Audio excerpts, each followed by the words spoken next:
The Australian Financial Review.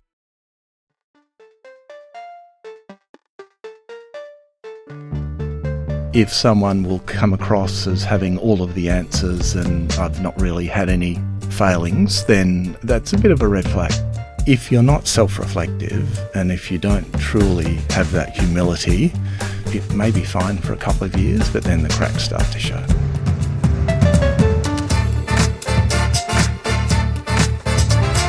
Hi, I'm Sally Patton, editor of Boss from the Australian Financial Review, and welcome to 15 Minutes with the Boss, a podcast about success and failure and everything in between. And along the way, we're hoping to get some really great advice for our listeners. My guest today is Graham Kittle, the managing partner of Heidrick Struggles Australia. Hi, Graham. Hi, Sally. Great to be here. Now, Graham, as I said, you're the managing partner of Heidrick Struggles Australia. Heidrick is an executive search and leadership advisory firm, and you help boards and senior people to find leaders to work with them and for them. You work with ASX-listed companies, private equity, venture capital-backed businesses, and multinational companies to help them put together leadership teams. The firm has over 80 full-time staff in Australia, and it has more than 2,200 people globally. So how do you go about finding all these leaders to put into the businesses of your clients? It's certainly not getting easier. There's undoubtedly a war for talent right now. And as many businesses digitize and embrace AI, it's not getting easier because often some of the same traits are required across a host of industries that were once quite siloed. So typically a search process starts with a great brief from the client. And nearly always, for some of the large and or complex or hard to find roles, we'll look locally in Australia, across the Tasman, and then internationally. I have a lot of focus on tech, but our firm works across all industries. So whilst I might be spending a lot of time with my colleagues in the west coast of the US, we'll always be working with colleagues across the globe. Okay. All right, Graham, we've only got 15 minutes. The clock starts now. Let's get going. My first question is, what time do you get up in the morning? What happens? Are you a breakfast person? I'm a breakfast person. I'm definitely a morning person. That is the best time of the day. I get up probably too early. What time? Hit me with it. Well, it varies, but it's often as early as 4:30 and never later than 5:30. And for me, that early morning is it's my time. No matter what else goes on in the day, whether it's great or some things go badly, as long as I've had that time in the morning. I'm a bit of a coffee nerd, so I'll always be a fantastic brew in the morning. And then I usually head down for a surf. And so in summer, that's first light soon after 5. So you'll get up, have a coffee and go for a surf. Yep. What are you sort of thinking about in the mornings? Like, why do you say that time is so precious?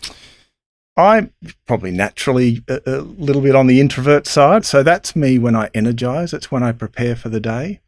Often it's clearing the inbox. It might also be making a few calls internationally with clients and or candidates. At 5:30 in the morning? Yeah, absolutely. Catch me at the other end of the day. It's a bit of a different story, but certainly first thing in the morning.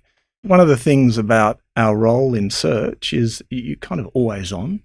So it's nice to have that time in the morning, then you choose. Okay, so up until what time of the morning is your time, and when do you start getting really sort of interrupted by other people? The interruption-free zone, Sally, is probably 5:30 till 7:30. And then from there on, there's often meetings and or candidate calls or calls with the clients in the US and so forth. Okay, and what do you do for breakfast? A couple of hard-boiled eggs and some Greek yogurt, usually, and maybe some nuts and a little bit of honey. Having that time alone and then getting those things done and then ending it after a surf with a healthy breakfast I'm set for the day then. Right, okay.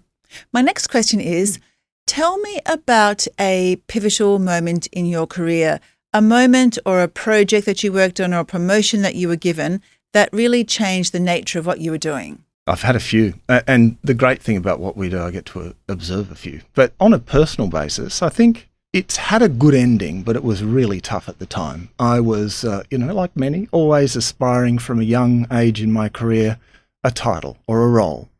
And in my late 30s, I was running a tech company across Australia, New Zealand. And back then, you had the full breadth, all of the P&L, all of the people reported directly into you, no matrix.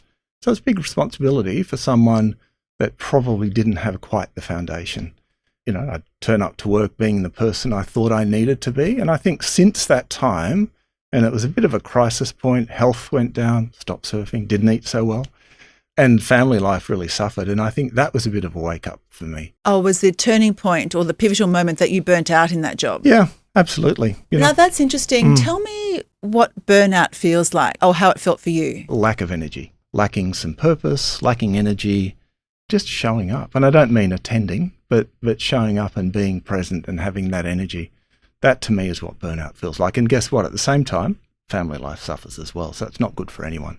Could you feel that coming on, or was it really just a shock then one day you just thought, wow, I've got no energy today? I definitely felt it coming on, but then there was a hit the wall moment. And it's when you realise, I've put some weight on, I'm not exercising, I don't have the energy. And then I think judgment can be clouded. And there's a couple of decisions I made at that point that weren't great for me and weren't great for the business I was running. So I think it was a culmination of a few things. But with that, I've taken, first of all, have the foundation. We're all chasing, well, some are chasing certain roles or titles, or hopefully it's impact. And I think that's what changed for me as I decided a little bit of do what you love and have impact. And if you want leadership titles and responsibility, that will come. So that was the change. It was away from chasing a role or a title in my 30s to deciding actually I need to do what I love.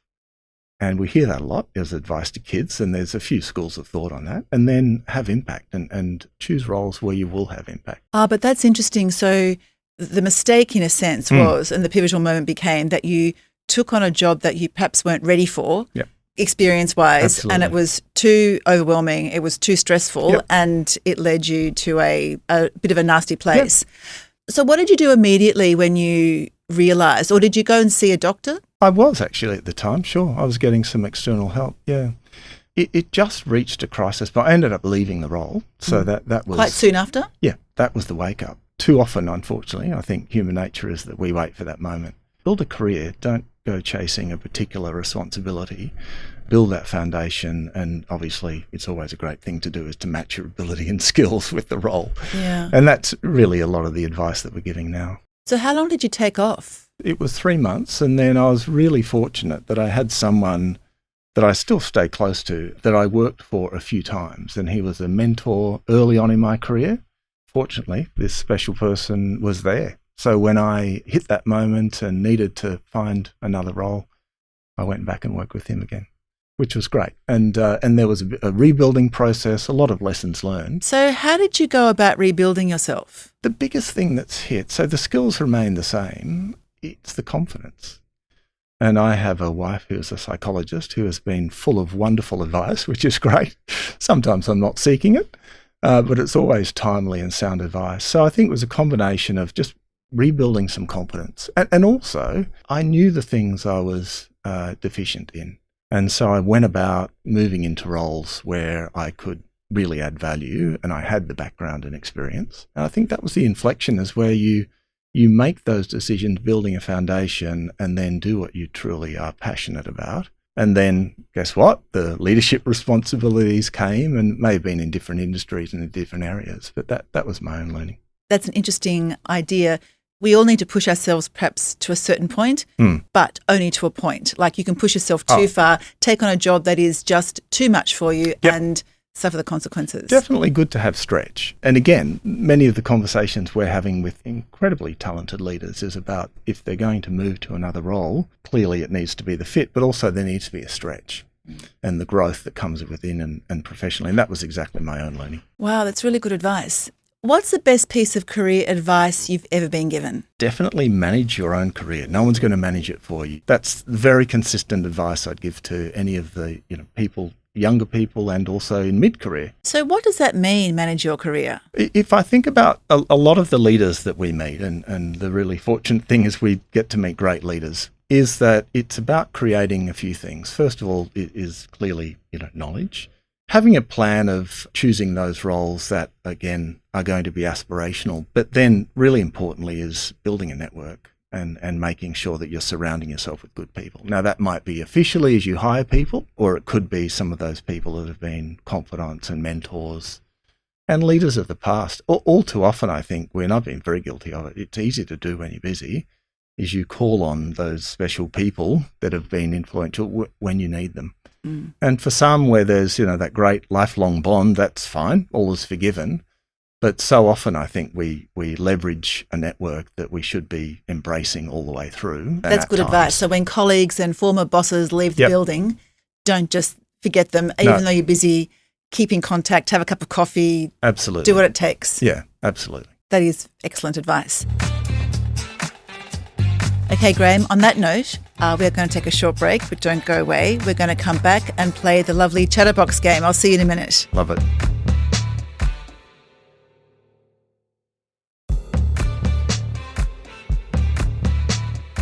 Welcome back to 15 Minutes with the Boss. I'm here with Graham Kittle, the managing partner of Heidrick Struggles in Australia. Now, Graham, here we have our section called the Chatterbox.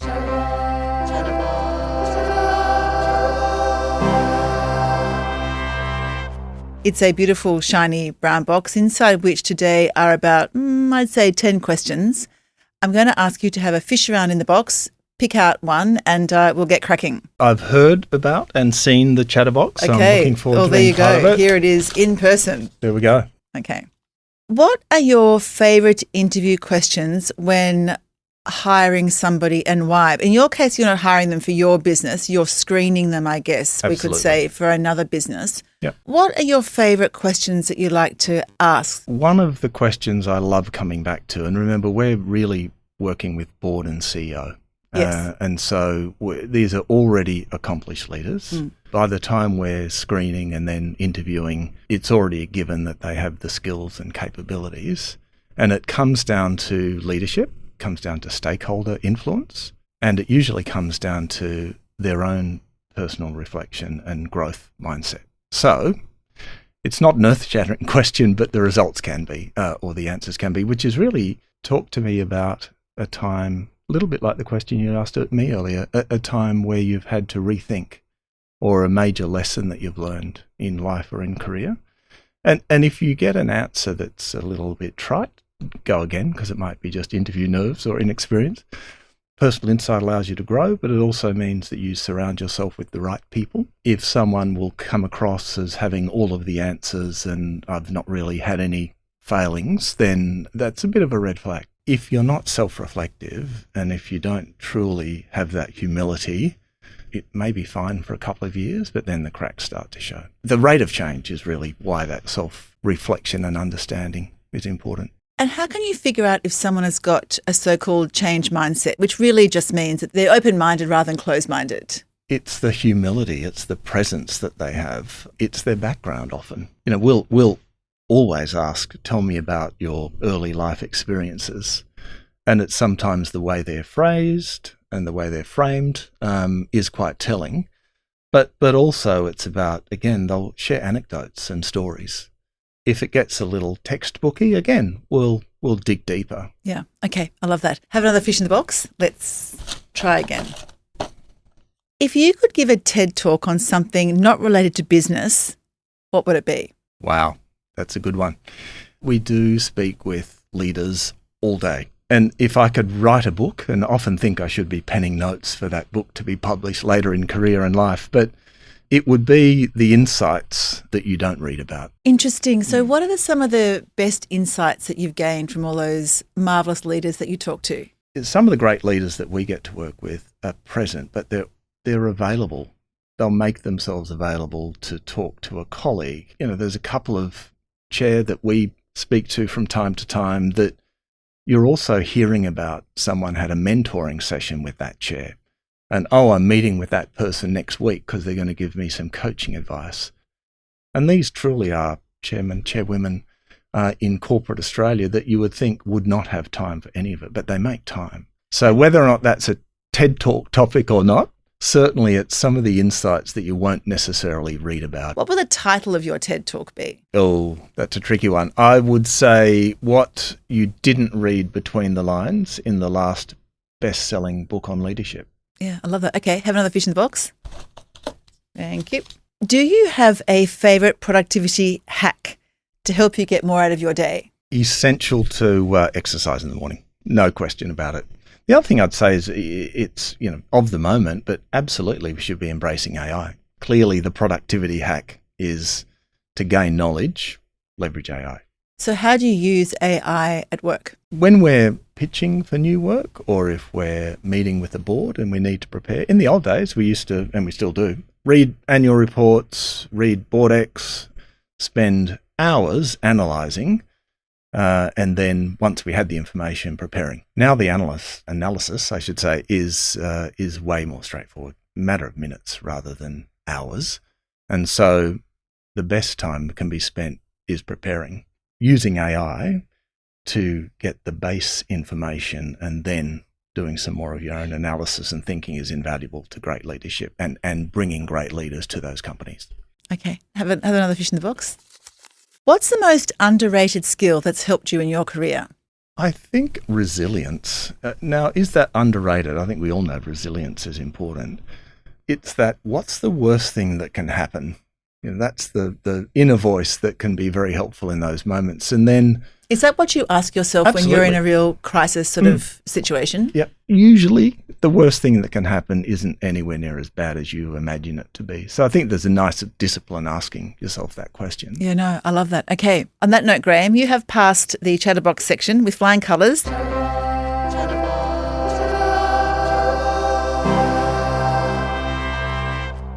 I've now got one question which we ask everybody who comes in, and that is, if you weren't doing your current role, what would you like to be doing? I would love to be spending half of the time in central Italy, always with a camera around my neck, and then the other half probably surfing somewhere in Indonesia. Is there any type of photographs that you like to take? Is it all landscapes? No, for me it's actually mostly street photography and people. So it's just seeing things that... if I'm walking to a meeting and I'm walking from the ferry in the morning up to our offices, I don't see it. If I have a camera around my neck, it's the same walk, but I see different things. And I think it's a great way to really train the creative part of our brain, which is also associated with problem solving, which is great. And that's, we're talking about flow and being in the moment. That's an interesting idea, though, that also it is just enabling you to see. It does. Yeah, it really does. I love that. And on that note, Graham, our time is up. Thank you so much for sharing your experience of burnout, what happened to you, how you recovered, and how you managed to rebuild your life. I love that your TED Talk is going to be about leadership and the thing that great leaders do, which is to help others and impart their knowledge to other people. And also I like leadership starts with self-awareness. And lastly, I really like that question that we should all be asking ourselves when we're in a very tight situation, what's the worst thing that can happen? Because it's not going to be as bad as you think it's going to be. So thank you so much, Graham, for coming in, imparting your knowledge and allowing us to spend 15 minutes with the boss. Thank you, Sally. And thank you to everyone for listening.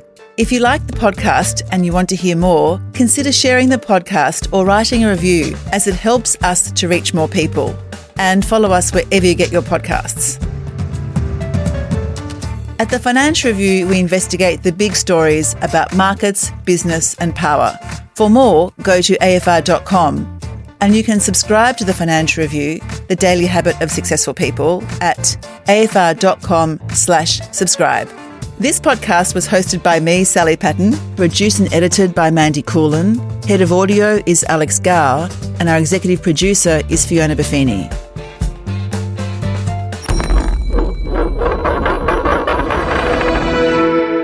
The Australian Financial Review.